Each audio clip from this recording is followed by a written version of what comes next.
أعوذ بالله من الشيطان الرجيم بسم الله الرحمن الرحيم ومن يرغب عن ملة إبراهيم إلا من سفه نفسه ولقد اصطفيناه في الدنيا وإنه في الآخرة لمن الصالحين۔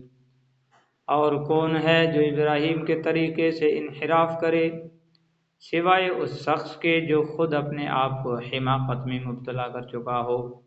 حقیقت تو یہ ہے کہ ہم نے دنیا میں انہیں اپنے لیے چن لیا تھا اور آخرت میں ان کا شمار صالحین میں ہوگا۔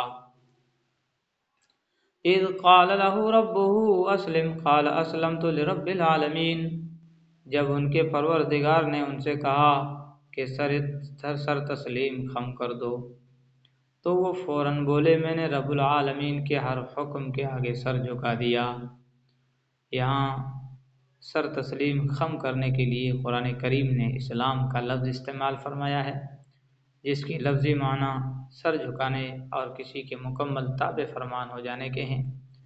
ہمارے دین کا نام اسلام اس لیے رکھا گیا ہے کہ اس کا تقاضا یہ ہے کہ انسان اپنے ہر قول اور فعل میں اللہ تعالیٰ ہی کا تابع دار بنے۔ حضرت ابراہیم علیہ السلام چونکہ شروع ہی سے مومن تھے، اس لیے یہاں اللہ تعالیٰ کا مقصد ان کو ایمان لانے کی تلقین کرنا نہیں تھا، اسی لیے یہاں اس لفظ کا ترجمہ اسلام لانے سے نہیں کیا گیا۔ البتہ اگلی آیت میں حضرت ابراہیم علیہ السلام کی جو وصیت اپنی اولاد کے لیے مذکور ہے، وہاں اسلام کے مفہوم میں دونوں باتیں داخل ہیں، دین برحق پر ایمان رکھنا بھی اور اس کے بعد اللہ کے ہر حکم کی تابع داری بھی، اس لیے وہاں لفظ مسلم ہی استعمال کیا گیا ہے۔ وَوَصَّى بِهَا إِبْرَاهِيمُ بَنِيهِ وَيَعْقُوبُ يَا بَنِيَّ إِنَّ اللَّهَ اصْطَفَىٰ لَكُمُ الدِّينَ فَلَا تَمُوتُنَّ إِلَّا وَأَنْتُمْ مُسْلِمُونَ۔ اور اسی بات کی ابراہیم نے اپنے بیٹوں کو وصیت کی اور یعقوب نے بھی اپنے بیٹوں کو، اے میرے بیٹو، یعقوب نے بھی اپنے بیٹوں کو کہ اے میرے بیٹو، اللہ نے یہ دین تمہارے لیے منتخب فرما لیا ہے، لہذا تمہیں موت بھی آئے تو اس حالت میں آئے کہ تم مسلم ہو۔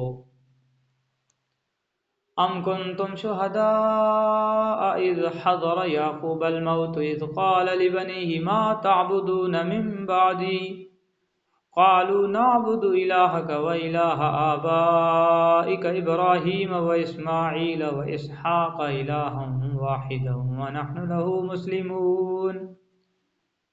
کیا اس وقت تم خود موجود تھے جب یعقوب کی موت کا وقت آیا تھا، جب انہوں نے اپنے بیٹوں سے کہا تھا کہ تم میرے بعد کس کی عبادت کرو گے؟ تو ان سب نے کہا تھا کہ ہم اسی ایک خدا کی عبادت کریں گے جو آپ کا معبود ہے اور آپ کے باپ دادوں ابراہیم، اسماعیل اور اسحاق کا معبود ہے، اور ہم صرف اسی کے فرما بردار ہیں۔ بعض یہودیوں نے کہا تھا کہ حضرت یعقوب یعنی یعقوب علیہ السلام نے اپنے انتقال کے وقت اپنے بیٹوں کو وصیت کی تھی کہ وہ یہودیت کے دین پر رہیں۔ یہ آیت اس کا جواب ہے۔ اس آیت کو سورہ آل عمران کی آیت نمبر 65 کے ساتھ ملا کر پڑھا جائے تو بات اور زیادہ واضح ہو جاتی ہے۔ تِلْكَ أُمَّةٌ قَدْ خَلَتْ لَهَا مَا كَسَبَتْ وَلَكُمْ مَا كَسَبْتُمْ وَلَا تُسْأَلُونَ عَمَّا كَانُوا يَعْمَلُونَ۔ وہ ایک امت تھی جو گزر گئی، جو کچھ انہوں نے کمایا وہ ان کا ہے اور جو کچھ تم نے کمایا وہ تمہارا ہے، اور تم سے یہ نہیں پوچھا جائے گا کہ وہ کیا عمل کرتے تھے۔ فَقَالُوا كُونُوا هُودًا أَوْ نَصَارَىٰ تَهْتَدُوا قُلْ بَلْ مِلَّةَ إِبْرَاهِيمَ حَنِيفًا وَمَا كَانَ مِنَ الْمُشْرِكِينَ۔ اور یہ یہودی اور عیسائی مسلمانوں سے کہتے ہیں کہ تم یہودی یا عیسائی ہو جاؤ، راہ راست پر آ جاؤ گے۔ کہہ دو کہ نہیں، بلکہ ہم تو ابراہیم کے دین کی پیروی کریں گے جو ٹھیک ٹھیک سیدھی راہ پر تھے، اور وہ ان لوگوں میں سے نہ تھے جو اللہ کے ساتھ کسی کو شریک ٹھہراتے ہیں۔ قولوا آمنا بالله وما أنزل إلينا وما أنزل إلى إبراهيم وإسماعيل وإسحاق ويعقوب والأسباط وما أوتي موسى وعيسى وما اوتی موسیٰ وعیسیٰ وما اوتی النبیون من ربهم لا نفرق بین احد منهم ونحن له مسلمون۔ مسلمانوں کہہ دو کہ ہم اللہ پر ایمان لائے ہیں اور اس کلام پر بھی جو ہم پر اتارا گیا ہے، اور اس پر بھی جو ابراہیم، اسماعیل، اسحاق، یعقوب اور ان کی اولاد پر اتارا گیا، اور اس پر بھی جو موسیٰ اور عیسیٰ کو دیا گیا، اور اس پر بھی جو دوسرے پیغمبروں کو ان کے پروردگار کی طرف سے عطا ہوا ہے۔ ہم ان پیغمبروں کے درمیان کوئی تفریق نہیں کرتے، اور ہم اسی ایک خدا کی تابع فرمان ہیں۔ ہم اسی ایک خدا کے تابع فرمان ہیں۔ فَإِنْ آمَنُوا بِمِثْلِ مَا آمَنْتُمْ بِهِ فَقَدِ اهْتَدَوْا وَإِنْ تَوَلَّوْا فَإِنَّمَا هُمْ فِي شِقَاقٍ فَسَيَكْفِيكَهُمُ اللَّهُ وَهُوَ السَّمِيعُ الْعَلِيمُ۔ اس کے بعد اگر یہ لوگ بھی اسی طرح ایمان لے آئیں جیسے تم ایمان لائے ہو تو یہ راہ راست پر آ جائیں گے، اور اگر یہ منہ موڑ لیں تو در حقیقت وہ دشمنی میں پڑ گئے ہیں۔ اب اللہ تمہاری حمایت میں عنقریب ان سے نمٹ لے گا، اور وہ ہر بات سننے والا، ہر بات جاننے والا ہے۔ صبغۃ اللہ ومن احسن من اللہ صبغۃ ونحن له عابدون۔ اے مسلمانوں کہہ دو کہ ہم پر تو اللہ نے اپنا رنگ چڑھا دیا ہے، اور کون ہے جو اللہ سے بہتر رنگ چڑھائے؟ اور کون ہے جو اللہ سے بہتر رنگ چڑھائے؟ اور ہم صرف اسی کی عبادت کرتے ہیں۔ اس میں عیسائیوں کی رسم بپتسمہ کی طرف اشارہ کیا گیا ہے کہ جسے استباغ رنگ چڑھانا بھی کہا جاتا ہے۔ کسی شخص کو عیسائی بنتے وقت وہ اسے غسل دیتے ہیں، جو بعض اوقات رنگا ہوا پانی ہوتا ہے۔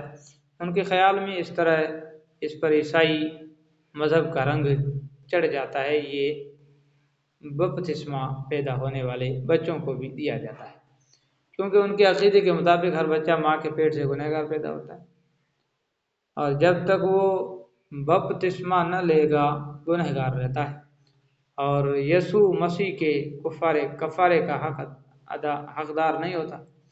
قرآن کریم کا ارشاد ہے کہ اس بے سروپا خیال کی کوئی حقیقت نہیں۔ رنگ چڑھانا ہے تو اللہ کا رنگ چڑھاؤ جو توحید خالص کا رنگ ہے۔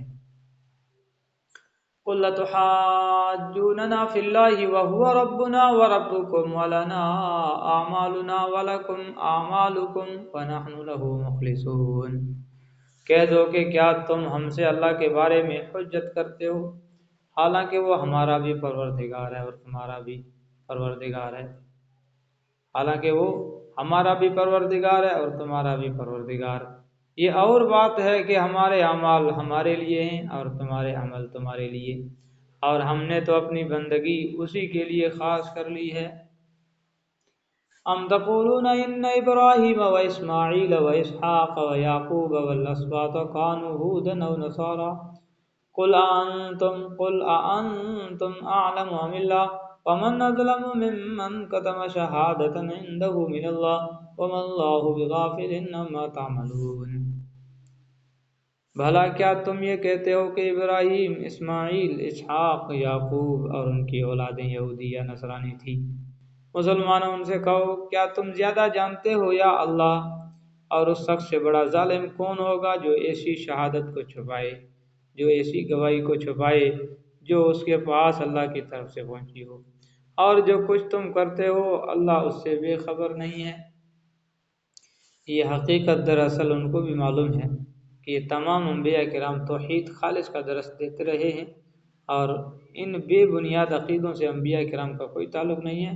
خود ان کی کتابوں میں یہ حقیقت واضح طور پر لکھی ہوئی موجود ہے، اور ان میں نبی آخر الزماں صلی اللہ علیہ وسلم کی بشارتیں بھی موجود ہیں، جو ان کے پاس اللہ تعالیٰ کی طرف سے آئی ہوئی شہادت کا درجہ رکھتی ہے، مگر یہ ظالم ان کو چھپائے بیٹھے ہیں۔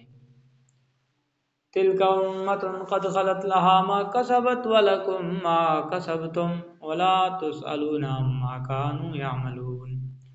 بہرحال وہ ایک امت تھی جو گزر گئی، جو کچھ انہوں نے کمایا وہ ان کا ہے، اور جو کچھ تم نے کمایا وہ تمہارا ہے، اور تم سے یہ نہیں پوچھا جائے گا کہ وہ کیا عمل کرتے تھے۔ صدق اللہ العظیم۔